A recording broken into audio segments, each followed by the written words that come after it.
కలుపు మందు స్ప్రే చేసే విధానం.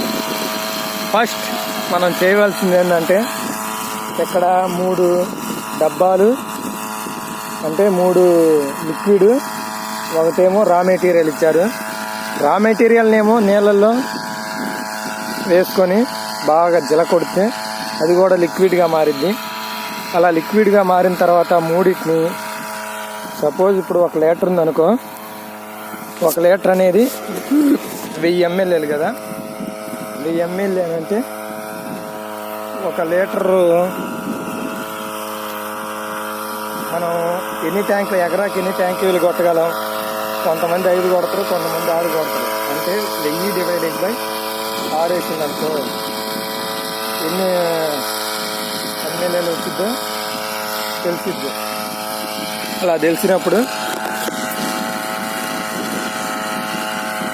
ఒక్కొక్క ట్యాంకీకి, సపోజ్ ఇప్పుడు 1000 ml ఉందనుకో, 1000 ml వచ్చేసి 6 ట్యాంకులు కొట్టాలి. అప్పుడు 1000 డివైడెడ్ బై 6 వచ్చిందనుకో ఎంత వస్తుంది?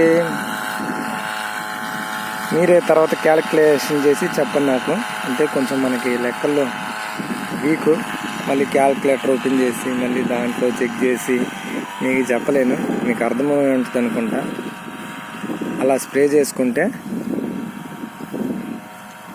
కలుపంతా చనిపోద్ది అని చెప్పారు.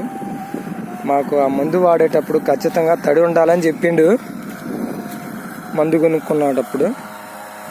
ప్రస్తుతానికి మాకు చూస్తేనేమో తడేమో అంత కానరావటంలో. ఇది ఏమాత్రం పని చేసిద్దో ఒక 5-6 రోజులు ఆగిన తర్వాత అయితే రిజల్ట్ అనేది మనకు అర్థమైపోద్ది. అప్పుడు దాకా వెయిట్ చేద్దాం. తర్వాత చనిపోయిందా బాగుంది అనేది అప్పుడు ఇంకొక వీడియోలో ఇది చెప్తా ఫ్రెండ్స్. ఓకేనా? బాయ్, ఉంటా. మరి నెక్స్ట్ ఇంకొక వీడియో చేస్తా.